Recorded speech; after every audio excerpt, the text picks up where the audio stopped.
Bonjour à tous et bienvenue pour une nouvelle vidéo Prod. Aujourd'hui, revue de commandes autour de Lucius que vous pouvez apercevoir à l'écran juste ici, que j'ai récemment travaillé pour une commande.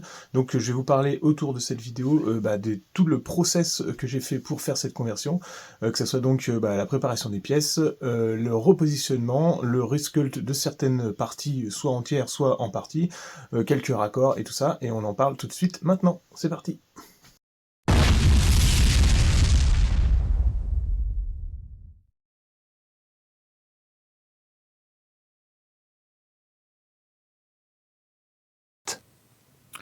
Hop là, donc petit zoom sur une commande récemment terminée sur Lucius l'Éternel, donc le champion de Slaanesh pour Warhammer 40 000. Nouvelle version, hein, parce que Lucius avait déjà une première version à 40 000 métal qui datait de plusieurs années, puis ensuite il avait une version à Horus Heresy, et là c'est sa nouvelle version à Warhammer 40 000, donc full plastique. Mon client était vraiment pas fan, alors à la base de la conversion c'était parti de là, était vraiment pas fan de sa tête, donc du coup il m'a demandé de la resculpter entièrement. Je vous remets un petit peu l'intégration ici pour que vous voyez le travail effectué. Et puis il était pas fan non plus du buste, donc de l'abdomen, qui était recouvert par une sorte de bustier en cuir lacé. Il trouvait que c'était un peu too much, donc du coup j'ai resculpté en fait tout ce que vous voyez en dessous du torse là. Donc j'ai fait des petites des petits câbles qui connectent l'armure, et puis par-dessus, j'ai refait des espèces de bandelettes de cuir qui sont donc reprises sur le principe de Lucius, Horus Heresy. Et donc l'idée c'était aussi de repositionner le fouet, donc ça m'a demandé de repositionner tout le bras, donc l'épaule a été repositionnée, le bras aussi pour qu'il ait une position un peu plus ouverte, poignet vers l'extérieur, et normalement le fouet s'enroulait autour de lui sur l'avant et se soutenait sur la petite tige qui est ici sur le socle, et moi j'ai choisi de la remettre vers le haut pour faire comme une envolée au-dessus. Vous voyez, ça englobe, enfin ça tourne autour de Lucius, et ça donne une autre dynamique tout en lui donnant un tout petit peu plus de hauteur et donc de stature.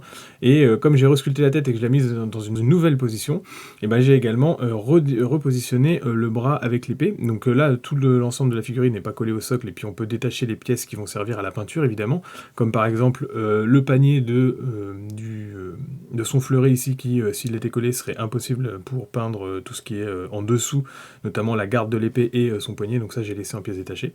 Et puis après, comme j'ai repositionné les deux bras, j'ai refait quelques petites raccords au niveau des flexibles de l'armure à l'intérieur.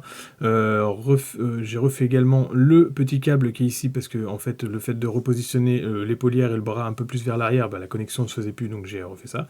Et puis évidemment, la tête, et donc maintenant, on repart sur quelque chose de plus classique, de plus humain, hein, parce que la tête de Lucius actuelle au niveau du kit plastique, si vous regardez bien, elle part vraiment vers l'arrière, ça fait presque comme une tête de Genesteller, et comment mon client m'avait dit, je trouve ça dommage parce qu'en fait on perd le côté cicatrice de Lucius, et je suis assez d'accord avec lui là-dessus, c'est-à-dire que sur la tête de kit d'origine, on a l'impression que c'est plus fissuré qu'autre chose, et là j'ai voulu revenir sur une tête avec toutes les traces de cicatrices sur son visage. Je lui ai quand même fait une bouche assez grande, et puis j'ai réduit la langue. Donc la langue est un tout petit peu une plus petite langue. Et donc voilà, cette figurine terminée aujourd'hui est prête à être livrée.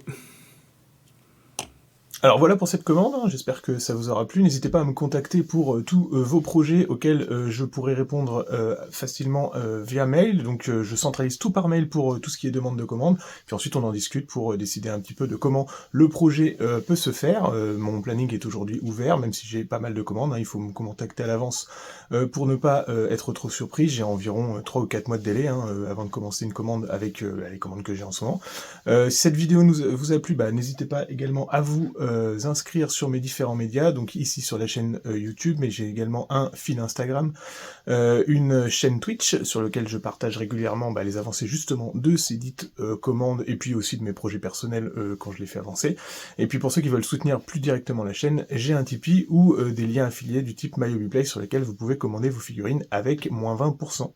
Merci à vous, on se retrouve en espace commentaire, à bientôt à tous et bon modélisme.